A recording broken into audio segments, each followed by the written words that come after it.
अष्टाध्यायी जगन्माता यस्य चित्तात् समुत्थिता वेदानामुपकाराय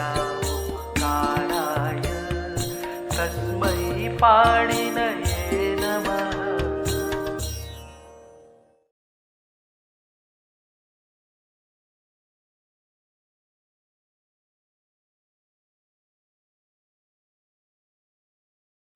नमः पाणिनये। यह आवश्यक है कि हम तिंग और कृत प्रत्ययों के अर्थों को जानें ताकि इनका हम शुद्ध वाक व्यवहार कर सकें। तो हमने जाना कि अष्टाध्यायी के तीसरे अध्याय के चतुर्थ पाद में जो कर्तरिकृत सूत्र है 3-4-67, यहाँ से लेकर 3-4-76वें सूत्र तक तोधिकरणे च ध्रुव विगति प्रत्यवसानार्थिभ्य सूत्र तक इन 10 सूत्रों में इन तिंग और कृत प्रत्ययों के अर्थों का विचार है। तो हमने इनके अनुसार तिंग प्रत्ययों के अर्थ का विचार कर लिया। लक कर्मणि च भावे चा कर्म केभ्यः। तिंग प्रत्ययों के लिए एक ही सूत्र है, इनके साथ प्रपंच नहीं है। डकार सकर्मक धातुओं से कर्ता कर्म अर्थ में होते हैं और अकर्मक धातुओं से कर्ता भाव अर्थ में होते हैं। तो जिस अर्थ में होते हैं लकार वो अर्थ उक्त हो जाता है, और जो उक्त हो जाता है उसमें प्रथमा आ जाती है। जो अनुक्त बचता है उसमें क्या होता है, तो अनुक्ते कर्ता तृतीय, अनुक्ते कर्मणि द्वितीय।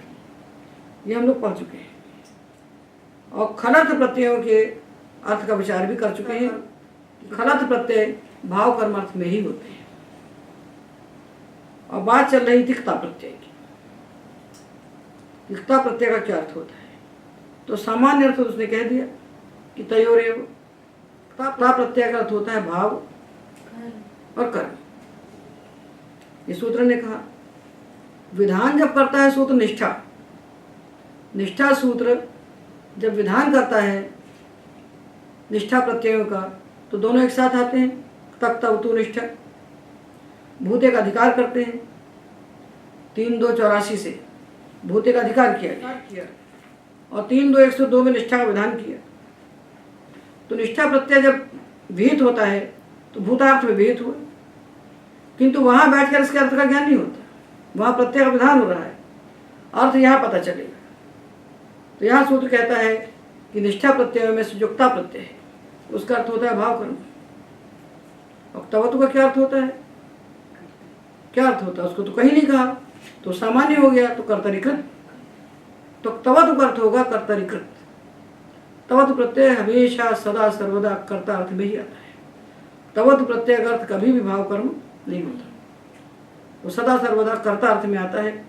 इसलिए उसके प्रयोग में कर्ता उक्त होता है। कर्ता में प्रथमा आती है और कर्म में द्वितीय आती है। रामो वनम गतवान, राम बन गए।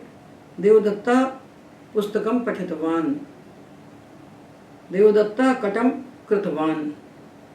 कर्ता में प्रथमा, कर्म में द्वितीय। तवत प्रत्यय के अर्थ का हमको विचार करने का कोई प्रयोजन यहाँ नहीं है। तवत प्रत्यय के अर्थ का विचार करने की कोई आवश्यकता नहीं है। उसका अर्थ सीधा सीधा कर्तरीकृत। ये जो क्ता प्रत्यय है ये अनेक अर्थों में हो जाता है, अनेक अर्थों में हो जाता है। इसने तो कह दिया भाव कर्म, भाव कर्म अर्थ में होता है। और आगे 2 सूत्र आ रहे हैं, इनको मिलाकर जब तीनों सूत्रों को मिलाएंगे तब ता प्रत्यय के अर्थ का निर्णय होगा। तो आदि कर्मणिकतः कर्तरि च, आदि कर्मणिकतः कर्तरि च। आदि कर्म अर्थ में जो ता प्रत्यय कहा गया है, तो प्रत्यय कहाँ कहा गया है, निष्ठा के साथ। तो 3-2 में जहाँ निष्ठा कहा गया है वहीं पर एक वार्तिक आता है, आदि कर्मणि निष्ठा वक्तव्य। आदि कर्म अर्थ में निष्ठा प्रत्यय होता है। उसने भूतार्थ में कहा था अधिकार ने, ये कहता आदि कर्म अर्थ में निष्ठा होता है, निष्ठा प्रत्यय। तो आदि कर्म किसको कहते हैं, आदि कर्म शब्द में जो कर्म शब्द है, इस कर्म का अर्थ कर्म कारक नहीं है, इस कर्म का अर्थ क्रिया। और आदि कर्म का अर्थ है ऐसी क्रिया जो आरंभ तो कर दी गई है और पूरी नहीं हुई है, अभी चल रही है। जिसके कुछ क्षण तो भूत हुए हैं और बाकी क्षण भी वर्तमान है, क्रिया चल रही है, ऐसी क्रिया को आदि कर्म कहते हैं। उसको बताने के लिए उस आदि कर्म अर्थ में धातुओं से निष्ठा प्रत्यय लगाते हैं। क्रिया आरंभ हो गई है तो प्रारंभ को बताने के लिए आदि कर्म के जितने उदाहरण मिलते हैं शास्त्रों में, ग्रंथों में, वो सब प्रा उपसर्ग के साथ मिलते हैं। तो प्रा शब्द प्रारंभ को द्योतित करता है। तो आदि कर्म निष्ठा वक्तव्य इस वार्तिक से आदि कर्म अर्थ में निष्ठा प्रत्यय होता है। निष्ठा निक्ताक्तवत। अब यहाँ अर्थ के प्रसंग में आए 3-4 में, तो इसने कहा तयोरेव कृत्यक्त अनर्था, क्ता प्रत्यय का अर्थ होता है भाव कर्म। तो निष्ठा में से जो क्ता प्रत्यय था उसका अर्थ हो गया भाव कर्म, और जो क्तवत प्रत्यय था उसका अर्थ हो गया कर्ता। तो सामान्य बात हो गई। सामान्य बात क्या हुई कि आदि कर्म अर्थ में हमने निष्ठा प्रत्यय किए दोनों, उसमें से तवत प्रत्यय का अर्थ कर्ता हो गया, अक्ता प्रत्यय का अर्थ हुआ भाव कर्म। तवत का अर्थ कर्ता ही हो, चाहे वो भूतार्थ को कहे चाहे वो आदि कर्म को कहे, तवत प्रत्यय सदा सर्वदा कर्ता अर्थ में ही होता है। तो ये सूत्र कहता है आदि कर्म निकता कर्तरि च। आदि कर्म अर्थ में जो क्ता प्रत्यय होता है वो कर्ता अर्थ में भी होता है। भी कह दिया तो चकार से किसका समुच्चय हुआ? जो ऊपर बैठा है। ऊपर कौन बैठा है? कर्मणि भावे। तो आदि कर्म अर्थ में होने वाला तवत प्रत्यय तो कर्ता अर्थ में हो गया, और आदि कर्म अर्थ में होने वाला जो क्ता प्रत्यय है वो कर्ता कर्म भाव तीनों अर्थ में हो गया। तो जब कर्ता ने क्रिया को आरंभ किया है, क्रिया चल रही है, पूरी नहीं हुई है, उस आदि कर्म को कहने के लिए जब धातु से आदि कर्मणि निष्ठा वक्तव्य वार्तिक से क्ता प्रत्यय आएगा तो वो कभी कर्ता को कहेगा, कभी कर्म को कहेगा। धातु अकर्मक है तो भाव को कहेगा, तीनों कहेगा। और हम जान चुके हैं कि प्रत्यय का अर्थ जब कर्ता होता है होगा तो कर्ता उक्त होगा, उसे प्रथम आएगी। कर्मनुक्त होगा उसमें द्वितीय आएगी। प्रत्यय का अर्थ जब कर्म होगा तो कर्म उक्त होगा, कर्म में प्रथम आएगी, अनुक्त कर्ता में तृतीय आएगी। प्रत्यय का जब भाव होगा तो कर्ता अनुक्त होगा तो कर्ता में तृतीय आएगी। और भाव में क्या करेंगे? तो वहाँ सामान्य नपुंसकलिंग एक वचन में उसको हम बोल देंगे, क्योंकि भाव का लिंग वचन तो होता नहीं, भाव धात्वर्थ था, उसका लिंग वचन नहीं होता। तो देखिए पहले तवत प्रत्यय को ले लेते हैं। देवदत्त चटाई बना रहा है। देवदत्त कटम प्रकृतवान। देवदत्त कटम प्रकृतवान, इसका अर्थ है देवदत्त चटाई बना रहा है। और देवदत्ता कटम कृतवान यानी देवदत्त चटाई बना चुका है, भूतार्थ हो जाएगा। तो देवदत्ता कटम प्रकृतवान, देवदत्त चटाई बना रहा है। ये तो कर्तरिक से हो गया, कर्ता अर्थ में। कर्तरिक से कर्ता अर्थ में हुआ तो कर्ता में प्रथम आ गई, कर्म में द्वितीय आ गई। इसकी व्याख्या में नहीं करना है, व्याख्या हमको इसकी करना है आदि कर्म निकता कर्तरि च। एकता प्रत्यय जब आदि कर्म अर्थ में होता है तो कभी कर्ता अर्थ को कहता है, कभी कर्म को कहता है, कभी भाव को कहता है।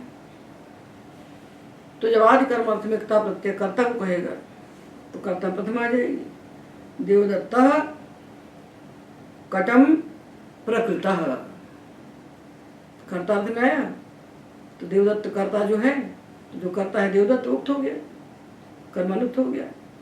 तो देवदत्त कटम प्रकृतः, ये कर्ता अर्थ में क्ता प्रत्यय हुआ आदि कर्म अर्थ में। अब कर्म अर्थ में लगाया जब हमने क्ता प्रत्यय, आदि कर्म अर्थ को कहने वाला क्ता प्रत्यय जब हमने कर्म अर्थ में लगाया तो कर्म प्रथम आएगी, तो कर्ता में क्या होगा? तृतीय। देवदत्तेन कटः प्रकृतः, देवदत्त के द्वारा चटाई बनाना आरंभ कर दिया गया है।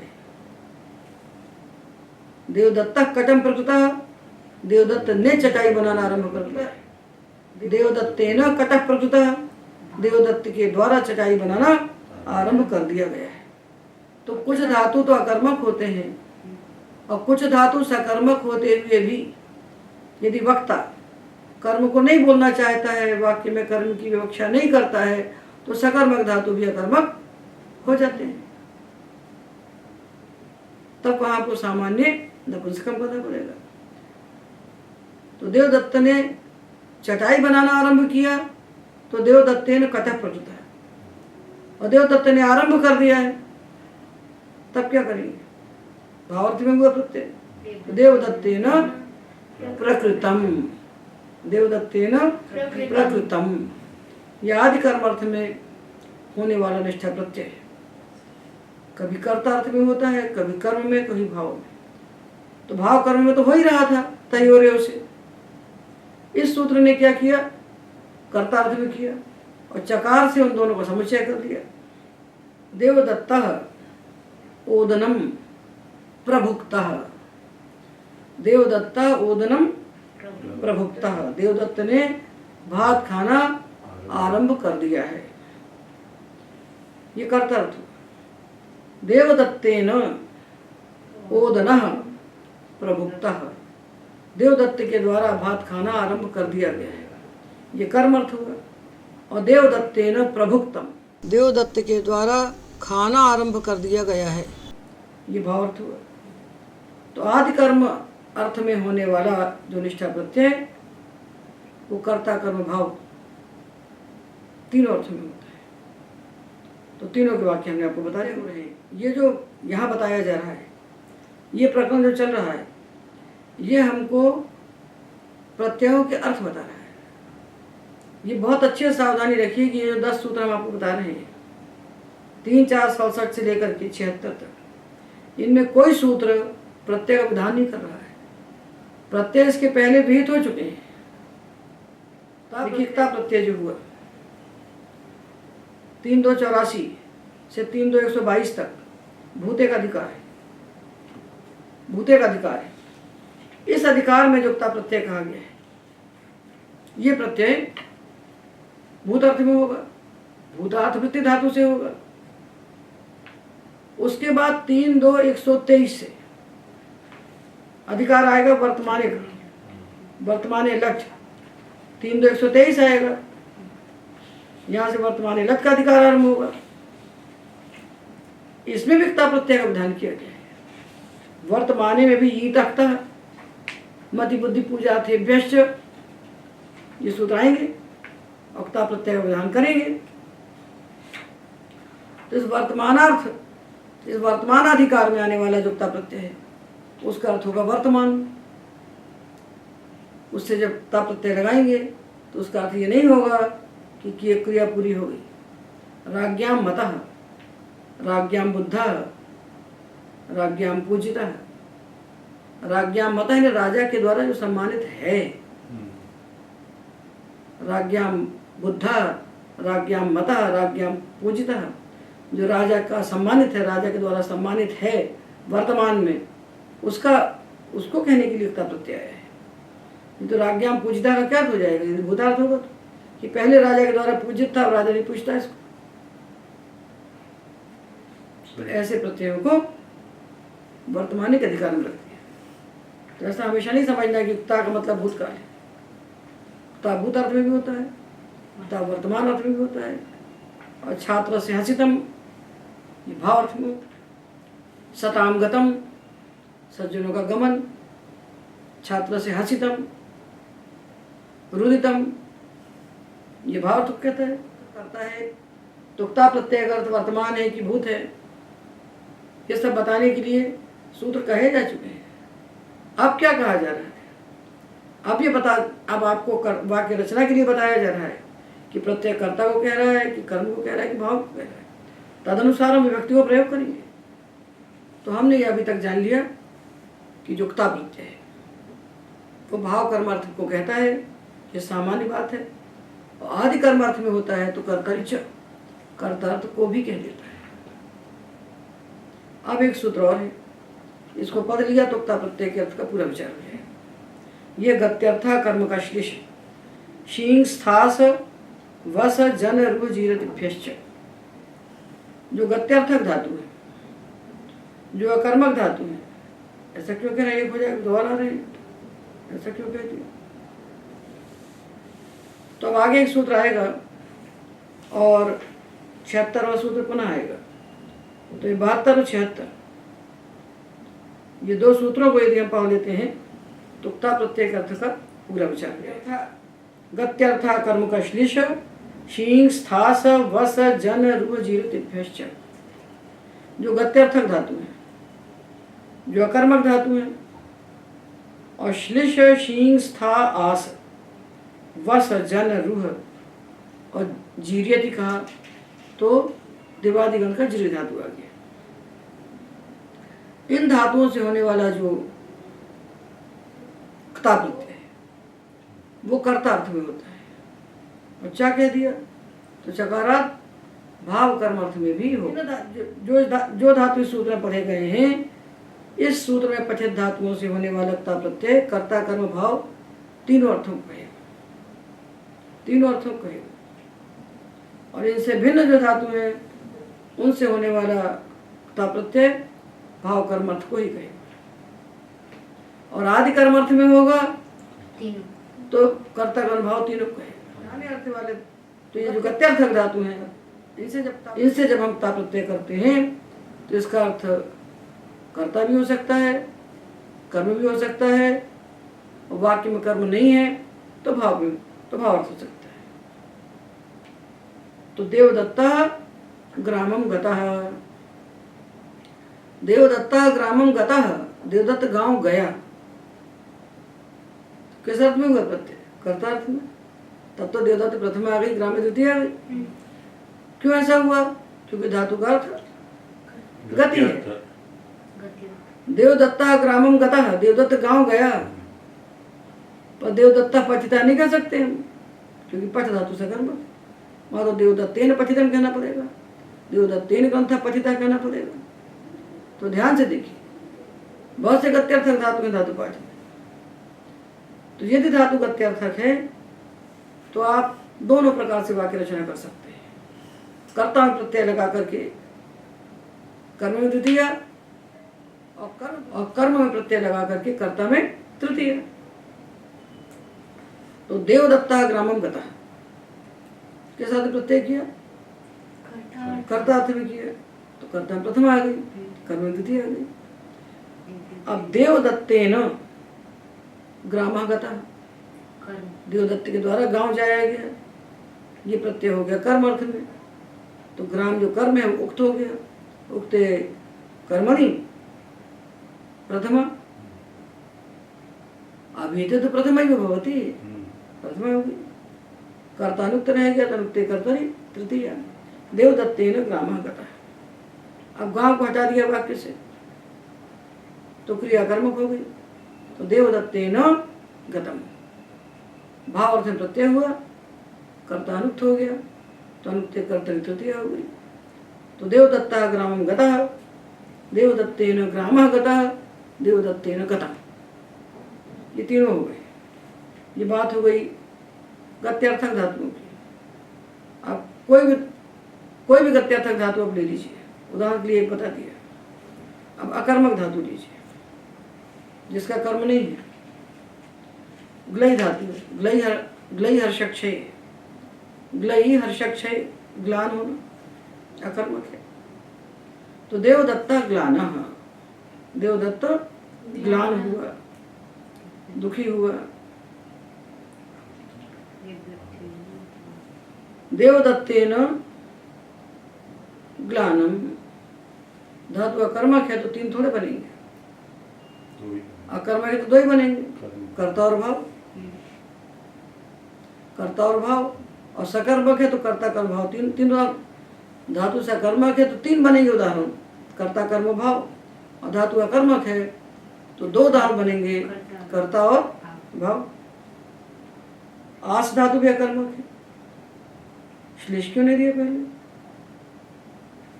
आज पहले दे दिया। आस धातु है, ये भी अकर्मक है, तो दो बनेंगे। भवान आसितः, भवता आसितम। आप बैठे, आपके द्वारा बैठा गया। श्लिष उपश्लिष्टो गुरुम भवान, उपश्लिष्टो गुरुम भवान, ये कर्तार्थ हुआ। और गुरुर्भवता उपश्लिष्ट, आपके द्वारा गुरु उपश्लिष्ट हुए, ये कर्म अर्थ हो गया। और उपश्लिष्टम भवता, ये भाव अर्थ हो गया।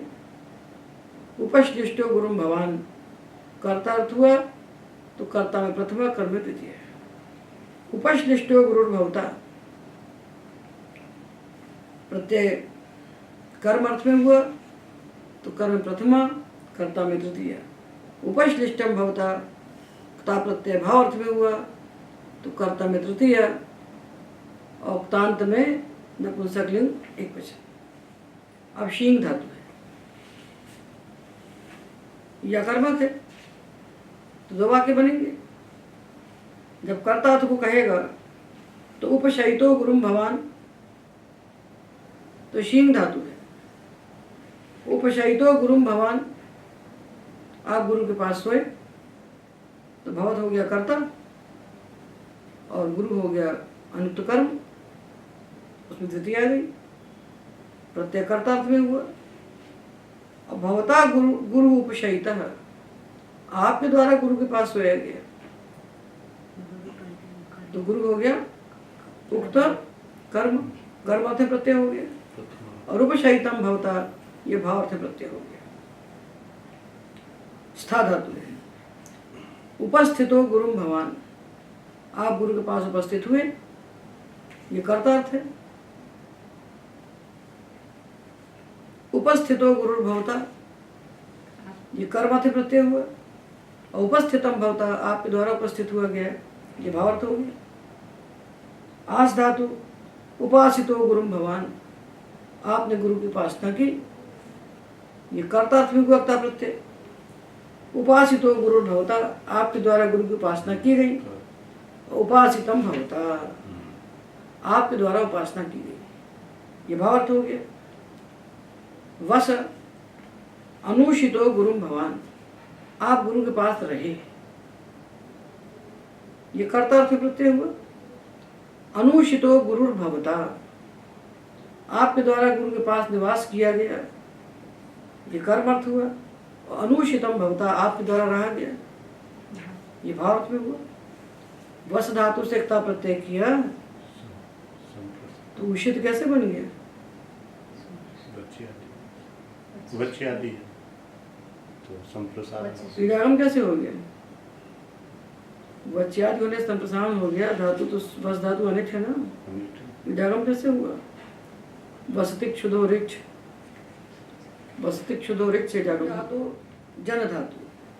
अनुजातो मानव को मानविकाम, मानविका के बाद मानव पैदा हुआ, बेटी पैदा हुई, इसके बाद बेटा पैदा हुआ, बेटी के बाद बेटा पैदा हुआ, बच्चे के बाद, बच्ची के बाद बच्चा पैदा हुआ। तो मानव का मानविकाम अनुजाता है, मानविका के बाद मानवक पैदा हुआ। अनुजाता मानवकेन मानविका, ये कर्मर्थ हो गया। अनुजातम मानवकेन, मानवक के द्वारा जन्म लिया गया, पैदा हुआ गया, ये भावार्थ हो गया। रूह आरूढ़ो वृक्षम भवान, आप वृक्ष पर चढ़े, ये कर्तार्थ है। आरूढ़ो वृक्षो भवता, आपके द्वारा वृक्ष पर चढ़ा गया, ये कर्म अर्थ हुआ। और आरूढ़म भवता, ये भावार्थ हो गया। तो देवदत्तः यज्ञ दत्तम अनुजीवना, देवदत्त ने यज्ञ दत्त को मारा। राम रावणम अनुजीवना, अनुजीवना हतवा, राम रावणम अनुजीवना, राम ने रावण को मारा। और रामेण रावण अनुजीर्ण, राम के द्वारा रावण को मारा गया।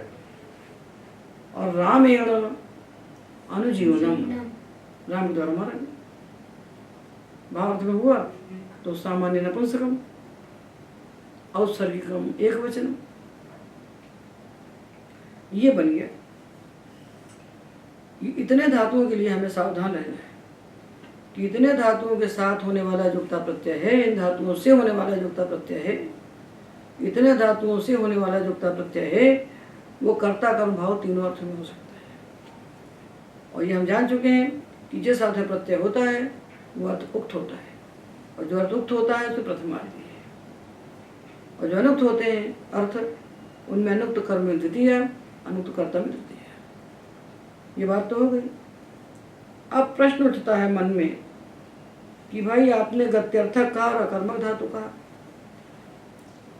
आपने कहा गत्यर्थक धातु से होने वाला क्ता प्रत्यय कर्ता कर्म भाव अर्थ में होता है, अकर्मक धातु से होने वाला क्ता प्रत्यय कर्ता कर्म भाव अर्थ में होता है। तो जो धातु है श्लेष, शींग, स्था, आस और ज्री, जीरियति, ये सब अकर्मक ही तो है। जब अकर्मक कह दिया था तो फिर इतने सारे अकर्मक धातु सूत्र में कहने का आपका क्या प्रयोजन है? ये शंका होना चाहिए ना। क्यों नहीं शंका की? हमको शंका क्यों बताना पड़ रही है? शंका आपको होना चाहिए कि जब अकर्मक कह दिया तो शींग तो अकर्मक है, स्था अकर्मक है, आस अकर्मक है, इनको क्यों कहा? तो इसलिए कहा कि अकर्मक धातु में जो होते हैं अनेक बार उपसर्ग के साथ सकर्मक हो जाते हैं। सोपसर्ग होने पर धातु सकर्मक हो जाते हैं। तो सकर्मक हो जाएं, जैसे स्था धातु है अकर्मक है ना, पर उपस्थितो गुरुम भवान सकर्मक हो गया। आस धातु अकर्मक है, उपासितो गुरुम भवान सकर्मक हो गया। शी धातु अकर्मक है और उपशयिता गुरुम भवान, उपशयितो गुरुम भवान सकर्मक हो गया। तो ये जो श्लेषादि धातु हैं अकर्मक, ये सोपसर्ग होने पर जब सकर्मक हो जाते हैं तब भी इनसे होने वाला क्ता प्रत्यय कर्ता कर्म भाव अर्थ में होता है। यदि केवल अकर्मक कहते हैं, धातु को नहीं कहते, तो जब सकर्मक हो जाते तब इनसे होने वाला क्ता प्रत्यय कर्ता कर्म भाव अर्थ में नहीं होता, तब तो केवल भाव कर्म अर्थ में होता है। तो उनसे होने वाला प्रत्यय, उनसे होने वाला क्ता प्रत्यय कर्ता कर्म भाव अर्थ को कहे, इसलिए अकर्मक कहने के बाद भी इनका साथ में कथन किया गया है। दो प्रकार से देखना है, एक तो किस साथ में प्रत्यय का विधान हुआ है वहां देखना है, और किस साथ को कह रहा है ये यहाँ देखना है। जब निष्ठा सूत्र के द्वारा निष्ठा प्रत्यय कहा जाता है तो भूत अर्थ को कहता है, और सामान्य न कर्तरिकृत वहां पहुंचेगा, उससे हमारा काम चलने वाला है नहीं। इसके बाद तो देखिए 72वां सूत्र है जिसमें हमने गत्यर्थक अकर्मक इत्यादि धातुओं के साथ होने वाले क्ता प्रत्यय के बारे में विचार किया कि इन धातुओं के साथ होने वाले क्ता प्रत्यय कर्ता कर्म भाव तीनों अर्थों में होता है। इसके बाद 3 सूत्र और आएंगे,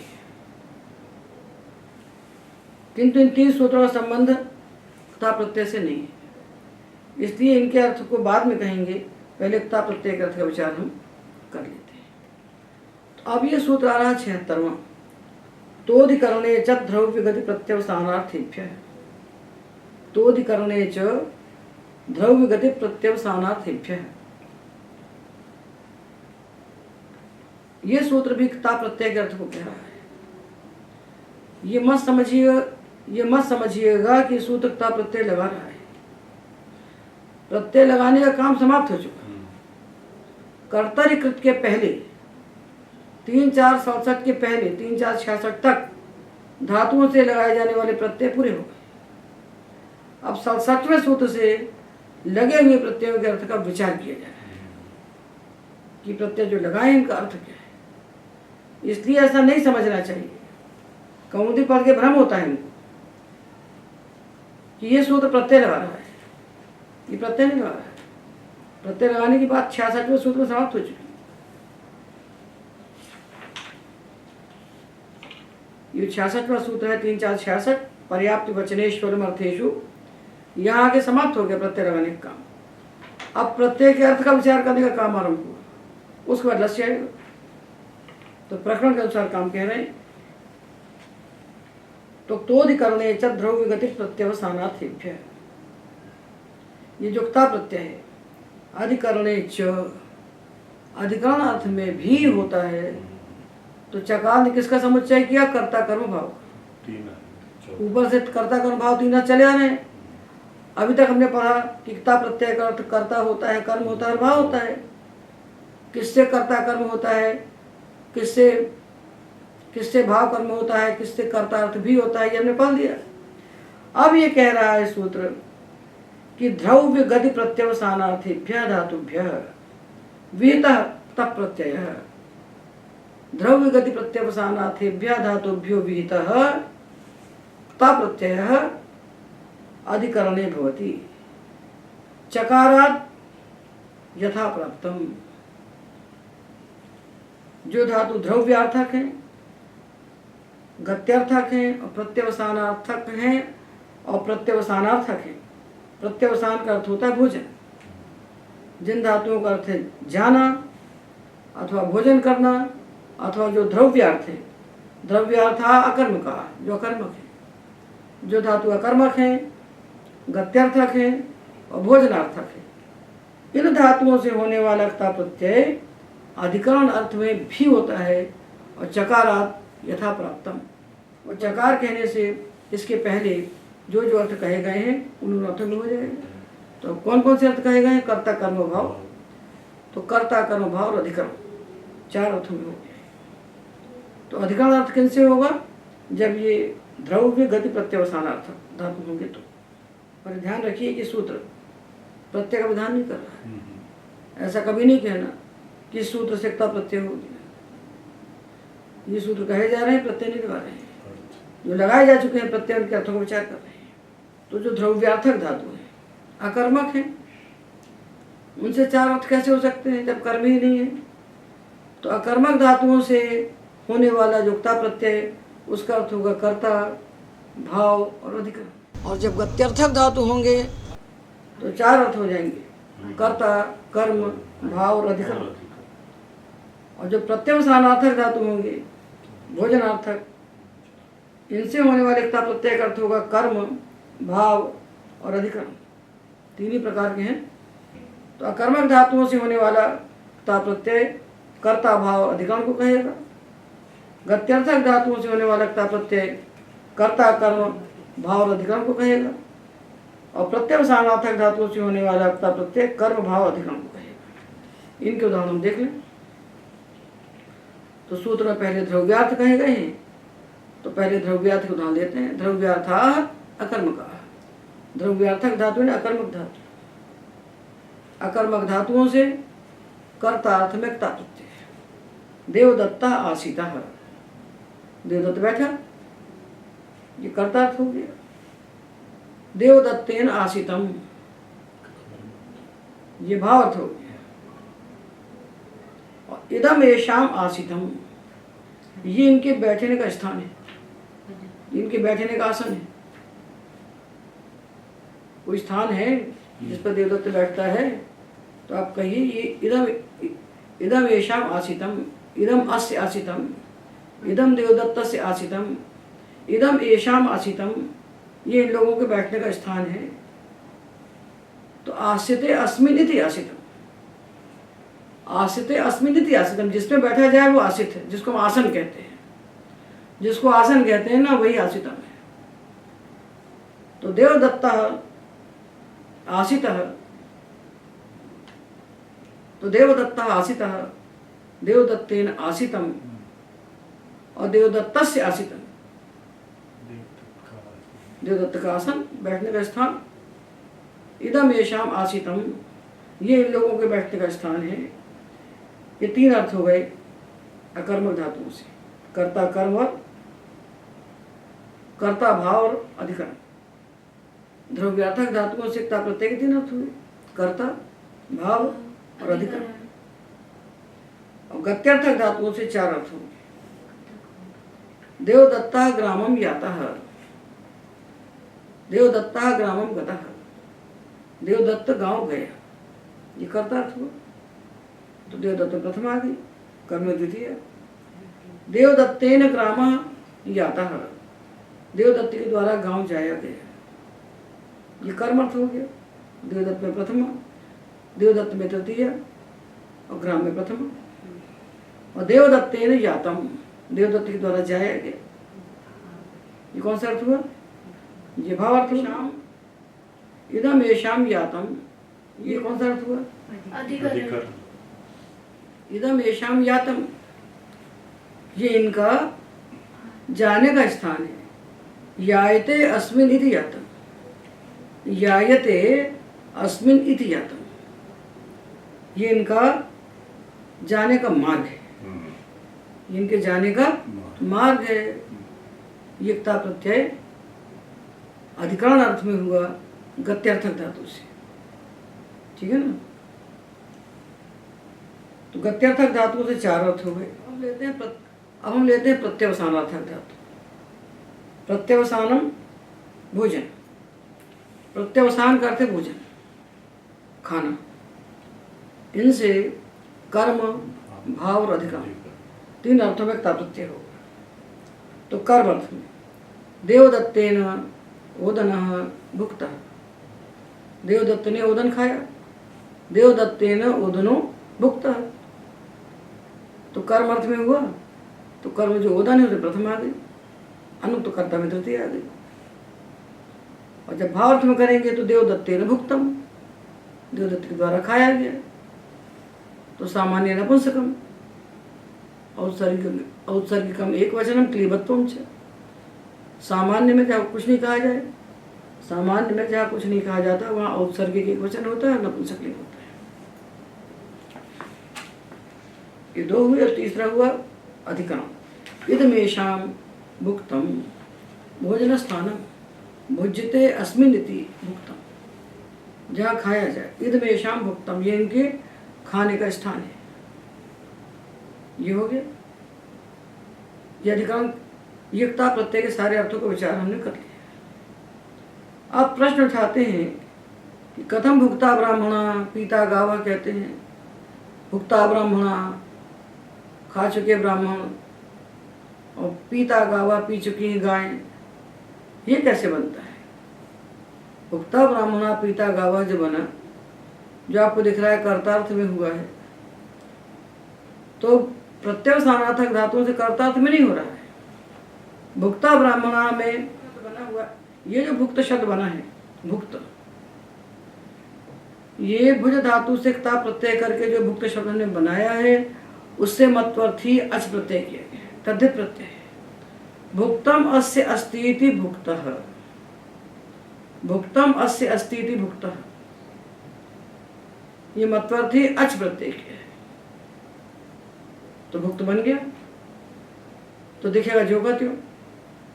अच प्रत्यय लगाया तो कोई रूप में परिवर्तन हुआ नहीं, दिख रहा है भुक्त। पर इस भुक्त का अर्थ है भुक्ता ब्राह्मणा, जिनके पास खाने का सामान है, भोजन सामग्री है, या जो खा चुके हैं, जो खा चुके हैं, तो कर्तार्थ में नहीं हुआ है। अगर ऐसे इसको कहेंगे भुक्ता ब्राह्मणा तो भारी भ्रांति हो जाएगी। ये कर्मार्थ नहीं है, ये कर्तार्थ भी नहीं है। ये भुक्तम का मतलब होता है भोजन। ये भाव अर्थ भुक्तम बनाई है। भाव अर्थ भुज धातु से पहले क्ता प्रत्यय करके भुक्तम बनाई है। भोजन, भुक्त यानी भोजन, और भोजनम अस्य अस्ति इति भुक्ता, जिसके पास भोजन है भुक्त, तो भुक्तम भोजनम, भुक्तम अस्य अस्ति इति भुक्ता, भुक्ता येषाम अस्ति इति भुक्ताः ब्राह्मणा, ऐसे ब्राह्मण जिनके पास भोजन है या जो भोजन कर चुके हैं। पीता गावा, तो मत्वर्थी अकार प्रत्यय यहाँ पर हुआ है। भुक्तम येषाम अस्ति इति भुक्ताः, और पीतम येषाम अस्ति इति पीताः गावा। भुक्तम येषाम अस्ति इति भुक्ताः ब्राह्मणाः, और पीतम येषाम अस्ति इति पीताः गावा। ये हमने क्ता प्रत्यय के जितने भी अर्थ थे उनका विचार कर लिया। कितने सूत्रों से हुआ? तयोरेव प्रत्यक्त खलर्था आदि कर्मणिकता कर्तरिच गत्यर्था कर्म का श्लिष शींग स्थास वस जन रुजिरतिभ्यश्च उक्तोदिकरणे च ध्रुव विगति प्रत्यवसानार्थिभ्य। इन सूत्रों ने इसके अर्थ का निर्णय कर दिया। और कर्तरिकृत सामान्य है और कर्तरिकृत सामान्य है। जहाँ कुछ नहीं कहा जाएगा वहाँ कर्तार्थिक हो जाएगा। इसके बाद अब देखिए कि हमने ता प्रत्यय के अर्थों का विचार कर लिया है कि ता प्रत्यय कब कर्तार्थ में होता है, कब कर्म अर्थ में होता है, कब भाव अर्थ में होता है, कब अधिकार अर्थ में होता है। और तवत प्रत्यय तो सदा कर्तार्थ में ही होता है। तवत तो सदा कर्ता ही अर्थ में होता है। उसके साथ हमें ज़्यादा प्रपंच की आवश्यकता नहीं है। पक्ता प्रत्यय अनेक अर्थों में हो गया और कभी वर्तमाने होता है, कभी भूते होता है, कभी भावे होता है। तो ऐसी स्थिति में इनके साथ होने वाली विभक्तियों का हम विचार कर लें। एक बात तो हम सामान्य रूप से जान चुके हैं कि प्रत्यय जिस अर्थ को कहता है वो अर्थ उक्त हो जाता है, और जो अर्थ उक्त होता है उसमें अभिहिते प्रथमा होती है और विभक्तियां अनुक्त में होती है। विभक्तियां अनुक्त में होती है तो अनुक्त में कौन सी विभक्तियां कही गई हैं? अनुक्ते कर्तरि तृतीया और अनुक्ते कर्मणि द्वितीया। यहाँ तक हम जान चुके हैं। पर इसके बाद हमें यह जानना पड़ेगा कि ये जो अनुक्ते कर्मणि द्वितीया हमने पढ़ा है सूत्र कर्मणि द्वितीया, ये तब होती है द्वितीया जब तिंग प्रत्यय के द्वारा कर्ता को कहा जाए और कर्मनुक्त हो, और जब कृत प्रत्यय के द्वारा कर्ता कहा जाएगा तो सूत्र आएगा कर्तृकर्मणो कृति। कर्तृकर्मणो कृति ये विभक्ति का सूत्र है, विभक्तिपाद का सूत्र है। विभक्तियां कही गई हैं दूसरे अध्याय के तीसरे पाद में। ये सूत्र है 2-3-65। 2-3-65। तो जब तिंग प्रत्यय का प्रयोग होता है, ध्यान से समझिए, जब तिंग प्रत्यय का प्रयोग होता है, तिंग के द्वारा कर्ता कर्म कहे जाते हैं, तिंग के द्वारा कर्ता कर्म कहे जाते हैं, तब अनुक्त कर्ता में तृतीया और अनुक्त कर्म में द्वितीय। यही पढ़ा है। और जब कृत के द्वारा कर्ता कर्म कहे जाते हैं तब ऐसा नहीं होता, तब होता है कर्तृकर्मणो कृति।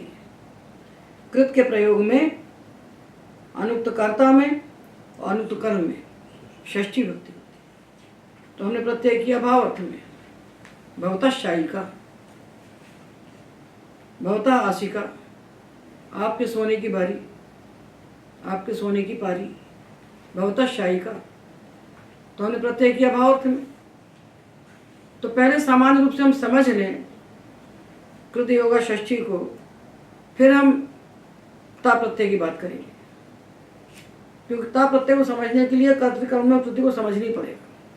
तो भवतः शायिका कहा तो भाव अर्थ में प्रत्यय हुआ तो कर्ता कर्मानुक्त हो गए, तो कर्ता में आ गई षष्ठी भवतः शायिका। और जब कर्ता अर्थ में प्रत्यय किया हमने, कर्ता अर्थ में प्रत्यय किया, जगतः कर्ता, जगतः कर्ता, जगत के कर्ता भगवान है, तो क्री धातु से त्रिच किया कर्ता अर्थ में, तो कर्म अनुक्त हो गया। कर्म कौन है? जगत, उस पर षष्ठी आ गई। कर्ता तिंग प्रत्यय का प्रयोग होने पर जब तिंग के द्वारा कर्ता उक्त होता है तब हम अनुक्त कर्म में द्वितीय लगाते हैं। प्रकृत के द्वारा जब कर्ता उक्त होता है तब अनुक्त कर्म में हम षष्ठी लगाते हैं। जगतः कर्ता, अपाम सृष्टा, पुराम भेदता, वज्र से भरता, ये बात हम जान गए। तो ता प्रत्यय भी कृत है, तो इसके योग में भी अनुक्त कर्ता और अनुक्त कर्म में षष्ठी होना चाहिए। जब ता प्रत्यय कर्ता अर्थ में होगा तो अनुक्त कर्म में कर्तृकर्म में कृति से षष्ठी होना चाहिए, और जब ता प्रत्यय कर्म अर्थ में होगा तब कर्ता अनुक्त होगा, उसमें षष्ठी होना चाहिए, क्योंकि कृत योगा क्योंकि कर्त कर्मणोक्ति कह रहा है कि कृत के प्रयोग में अनुक्त कर्ता अनुक्त कर्म में षष्ठी होती है। यहाँ से यात्रा आरंभ करना पड़ेगी ना। तो जब ये सूत्र ता प्रत्यय के योग में अनुक्त कर्ता और अनुक्त कर्म में षष्ठी करने चला तो इसका निषेध करने वाला सूत्र आया, न लोकाव्य निष्ठा खलथ तृणाम। ये कहता है कि निष्ठा प्रत्यय के योग में, निष्ठा प्रत्यय कृत प्रत्यय है, तो इसके योग में जो कर्तृकर्मोक्ति से षष्ठी कही गई है वो षष्ठी नहीं होती, वो षष्ठी नहीं होती। अनुक्त कर्ता में भी नहीं होगी और अनुक्त कर्म में भी नहीं होगी। तो विष्णु दैत्यान हतवान, विष्णु ने दैत्यों को मारा तो हतवान में क्तौत प्रत्यय हुआ तो कर्ता उक्त हो गया विष्णु। दैत्य अनुक्त कर्म रह गया जिसमें षष्ठी प्राप्त हुई कृति होगा, उसको बाद उस षष्ठी का निषेध कर दिया, निषेध किया तो अनुक्त कर्मणि द्वितीय, विष्णु दैत्यान हतवान।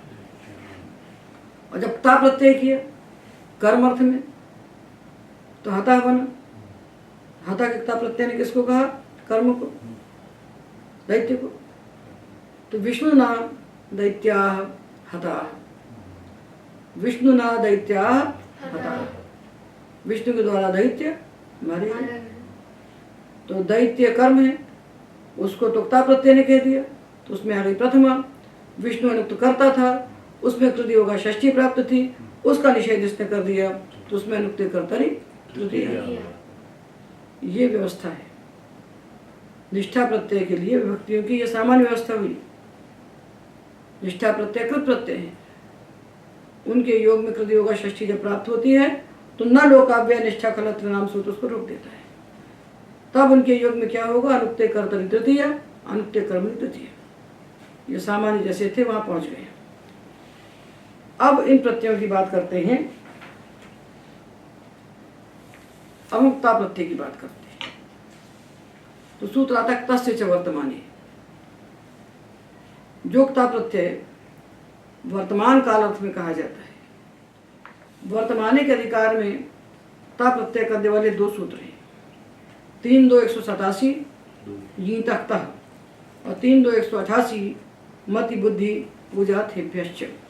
जो यीत धातु है, जहाँ ई की संज्ञा होती है, आदि ई जो जवाह से यी धृषा, यी मिदा, यी क्ष्वेदा, जहाँ ई की संज्ञा होती है उन यीत धातुओं से होने वाला ता प्रत्यय भी वर्तमान अर्थ में होता है। तो धृष्ट धातु से हमने ता प्रत्यय किया तो धृष्ट धृष्ट। तो धृष्ट का मतलब क्या है? जो पहले धीट था, जो पहले धीट था उसका नाम धृष्ट थोड़े, अभी धीट है उसका नाम धृष्ट है।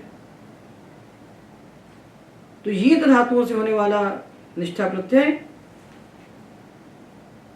यीत धातुओं से होने वाला ता प्रत्यय वर्तमान अर्थ में होता है। और मति बुद्धि पूजार्थक धातुओं से होने वाला जो ता प्रत्यय है वो भी वर्तमान अर्थ में होता है। तो राज्ञाम मतः, राजाओं के द्वारा जो सम्मानित है, राज्ञाम बुद्धा, राजाओं के द्वारा जो जाना जाता है, राज्ञाम पूजता, राजाओं के द्वारा जो पूजा जाता है, थानी वर्तमान अर्थ में होता है। ये तो बात हो गई प्रत्यय के अर्थ की। अब इसके साथ होने वाली विभक्ति की बात करते हैं। प्रत्यय लगाने की बात तीसरे अध्याय में कह दी, ठीक है ना। अब विभक्ति की बात विभक्ति पाद में कहेंगे, विभक्तियां कही गई दूसरे अध्याय के तीसरे पाद में। तो वहां कहते हैं तस्य च वर्तमाने, वर्तमान अर्थ में जो ता प्रत्यय होता है उसके साथ भी तो कृति होगा, षष्ठी का प्रतिषेध होगा। जब आप राज्ञाम मतः राज्ञाम बुद्धा कह रहे हैं ना, राजा के द्वारा जाना गया, राजा के द्वारा माना गया, तो प्रत्यय तुकता है, निष्ठा है। तो ये किस अर्थ में हुआ है? तो प्रत्यय किस अर्थ में हो रहा है? कर्म अर्थ में हो रहा है। कर्ता कौन है? राजा। राजा के द्वारा जाना गया, राजा के द्वारा माना गया, तो कर्ता अर्थ तो प्रत्यय हो रहा है कर्म अर्थ में। कर्म अर्थ में प्रत्यय हो गया तो कर्म तुक्त हो गया। कर्ता था राजा, ये अनुक्त है, उसमें अनुक्त कर्तरी तृतीया होना चाहिए थी। षष्ठी का निषेध न लोकाव्यय निष्ठा षष्ठी का निषेध करेगा कि प्रत्यय जो हो रहा है मता बुद्धा पूजिता, ये प्रत्यय कर्म अर्थ में जब हो रहा है तो कर्म तो उक्त हो गया, जो उक्त हो गया उसकी विभक्ति तो निर्णीत हो गई, उसके साथ हमें दिमाग लगाना ही नहीं है। जो कारक उक्त हो गया जिस अर्थ में प्रत्यय हो गया उसमें तो अभिधेय प्रथमा हो गई, उसके साथ तो हमें कोई बुद्धि लगाने की जरूरत ही नहीं है। हमारी समस्या उस कारक के लिए जो उक्त नहीं हुआ, जो अनुक्त है, अनुक्त है। तो तिंग प्रत्यय के योग में अनुक्त है कि कृत प्रत्यय के योग में अनुक्त है? तो तिंग की बात तो हम जान चुके। अब कृत पे जब हम चले तो कृत प्रत्यय का योग है और कर्ता अनुक्त है, तो कर्तृ ने कहा षष्ठी करो और न लोकाव्य ने कहा षष्ठी मत करो, तो उसमें तृतीया प्राप्त हो गई। राज्ञा मता जो बना रहे हैं उसमें तृतीया प्राप्त हो गई ना। तो ये सूत्र कहेगा तस्य च वर्तमाने, तो कर्तृकामकृति ने से कहा षष्ठी लगाओ, न लोकाव्य निष्ठा ने षष्ठी का प्रतिषेध किया, तो न लोकाव्य से होने वाली षष्ठी के प्रतिषेध को बाध कर पुनः षष्ठी का विधान करता है सूत्र ये कि वर्तमान अर्थ में, जो वर्तमान काल अर्थ में जुक्ता प्रत्यय होता है उसके प्रयोग में षष्ठी होती है, उसके प्रयोग में षष्ठी होती है। प्रत्यय कर्म अर्थ में हुआ है तो षष्ठी हो जाएगी कर्ता में। तो राज्ञाम मतः, वहां बनाया विष्णुना हता, विष्णुना हता दैत्या, विष्णु में तृतीया लगा रहे हैं कर्ता में, और यहाँ कर्ता में षष्ठी लगा रहे हैं। राज्ञाम मतः, राज्ञाम बुद्धः, राज्ञाम पूजितः। ठीक है ना। ये वर्तमानार्थक ता प्रत्यय के योग में षष्ठी का विधान कर रहा है सूत्र, क्योंकि न लोकाव्य ने उसका निषेध कर दिया था। और अधिकरणवाचिनश्च, अधिकरण अर्थ में जो क्ता प्रत्यय होता है, तो अधिकरण अर्थ में कौन सा क्ता प्रत्यय होता है? तो अधिकरणे च द्रव्य गति प्रत्यवसानार्थेभ्यः, ये सूत्र है। इसने कहा कि जो द्रव्यार्थक धातु है अर्थात कर्मक, गत्यर्थक और प्रत्यवसानार्थक, इन धातुओं से होने वाला जो क्ता प्रत्यय है वो कर्ता कर्म भाव और अधिकरण अर्थ में होता है। ये तो उसने बता दिया। विभक्ति कौन बताएगा? विभक्ति बताई जाएगी विभक्ति पाद में। एक एक कार्य का एक एक प्रकरण बैठा हुआ है। प्रत्यय लगाने वाले सूत्र अलग, प्रत्ययों के अर्थ को बताने वाले सूत्र अलग, और उन प्रत्ययांतों के साथ विभक्ति लगाने वाले सूत्र अलग। तो कहता अधिकरणवाची निश्चिंत, अधिकरण तो जो द्रव्यार्थक, गत्यर्थक और कर्म धातुओं से होने वाले क्ता प्रत्यय का अर्थ अधिकरण कहा गया है। तो जब उस क्ता प्रत्यय का अर्थ अधिकरण होता है तब उसके योग में षष्ठी होती है, तब उसके योग में षष्ठी होती है। क्यों विधान करना पड़ा कि षष्ठी नहीं कहता तो न लोकाव्य निषेध कर चुका था, तो षष्ठी का निषेध कर चुका था तो क्या होता? अनुक्त्य कर्तव्य तृतीया होती है, अनुक्त्य कर्म तृतीया होती है। तो इदमेषाम आसितम, ये इनके बैठने की जगह है। आसिते अस्मिन इति आसितम, शय्यते अस्मिन इति शयितम। ठीक है ना। तो इदमेषाम आसितम, ये इनके बैठने की जगह है। तो आज धातु से क्ता प्रत्यय हुआ। किस अर्थ में हुआ? अधिकरण अर्थ में, अधिकरण अर्थ में हुआ। तो इसके योग में जो कर्तृकाम षष्ठी प्राप्त थी उसका नालों का वैध निष्ठा ने निषेध कर दिया और इसने उसका पुनर्विधान कर दिया। तो षष्ठी हो गई। किस में? प्रत्येक किस अर्थ में हुआ? अधिकरण अर्थ में। तो कर्तानुक्त हो गया, उसमें हमको प्राप्त हुई तृतीया, उसको बाद कर षष्ठी कर दी। इदम येषाम आसितम, ये इनके बैठने का स्थान है। आसिते अस्मिन इति आसितम, इदम येषाम शयितम, यहाँ भी षष्ठी हो गई। तो इदमेषाम आसितम, इदमेषाम शयितम, इदमेषाम गतम, इदमेषाम भुक्तम। तो शय्यते अस्मिन इति शयितम, यायते अस्मिन इति यातम गतम, भुज्यते अस्मिन इति भुक्तम। ये क्ता प्रत्यय अधिकरण अर्थ में हुआ है। अधिकरण अर्थ में जब प्रत्यय होता है तो कर्ता कर्म तो अनुक्त होगा। तो उनमें जो षष्ठी का निषेध प्राप्त था उसका अधिकरणवाची ने सूत्र ने विधान कर दिया। तो ऐसे अधिकरणवाची ता प्रत्यय के योग में षष्ठी होती है। कि ये हमने प्रत्ययों के अर्थ का विचार किया और निष्ठा प्रत्यय के साथ होने वाली विभक्तियों का विचार किया, और इसके साथ ही ये सारे कृत प्रत्ययों के अर्थों का विचार यहाँ पूरा हो जाता है। और जो विशिष्ट अर्थ आए हैं बीच बीच में कहे गए, प्रत्ययों के विधान के साथ कई जगह अर्थ कह दिए गए हैं। नपुंसके भाविकता, तो उक्ता प्रत्यय वहाँ भाव अर्थ में हो जाएगा। तो सूत्रों के साथ जो अर्थ कहे गए हैं उनका विचार वहीं हो जाएगा, और जो अर्थ बच गए सामान्य कृत प्रत्ययों के और कृत्य प्रत्ययों के, उन सारे प्रत्ययों के अर्थ का विचार हमने कर लिया। जो प्रत्यय इस विचार के विषय में नहीं आए उनका अर्थ होगा कर्ता, वो कर्तरिकृत का विषय हो, ये हम जाने।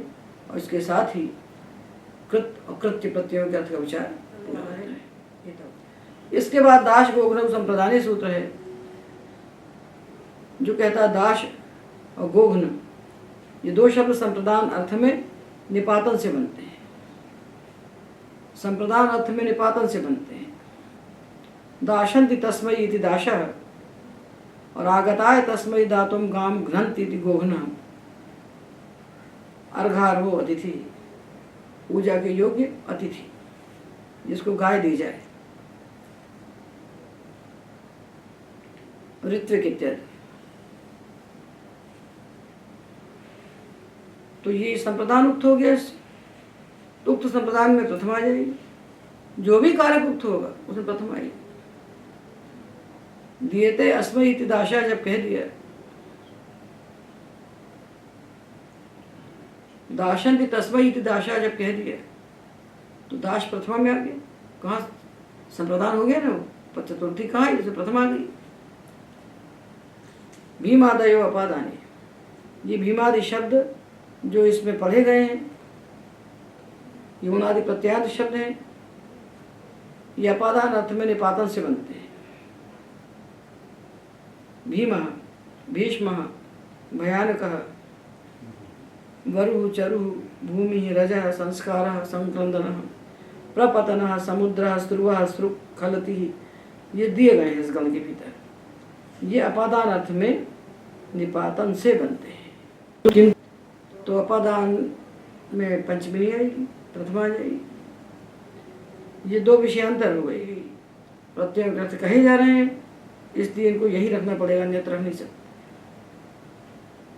और तीसरा भी कर्म से भिन्न अर्थ को कह रहा है, ताभ्याम अन्यत्र उनादय। उनादि शब्द जो है ताभ्याम अन्यत्र, अपादान संप्रदान को छोड़कर अन्य कारक अर्थ को कहते हैं। अपादान संप्रदान को छोड़ करके अन्य कारक को कहेंगे, क्योंकि जितने उनादि प्रत्यय हैं वो सब कृत हैं, वो सब कृत हैं, उसी अधिकार में कहे गए। कृत होने के कारण कर्तरिकृत से कर्ता अर्थ में हुए। जब कृत हैं तो कर्ता तो कहेंगे कृत होने के कारण, तो कर्ता अर्थ में प्राप्त हैं और कर्मादि अर्थ में कहे जा रहे हैं, इसलिए ताभ्याम अन्यत्र, इनको छोड़ करके दाश गोघ्न संप्रदाने और भीमादय अपादाने, ये दो जो कहे गए इनको छोड़ करके जो उनादि प्रत्यय हैं ये संप्रदान और अपादान से भिन्न अर्थों में होते हैं। तो ततो असौ भवति तंतु, जो तत् होता है विस्तृत होता है वो तंतु हो गया। वृत्तम तद इति वर्ग, चरितम तद इति चर्म। तो ये हमने प्रत्ययों के अर्थ का विचार किया और निष्ठा प्रत्यय के साथ होने वाली विभक्तियों का विचार किया, और इसके साथ ही ये प्रत्ययों के अर्थ और प्रत्ययों के साथ होने वाली विभक्तियों का विचार पूरा होता है। आज के व्याख्यान में एतावत्।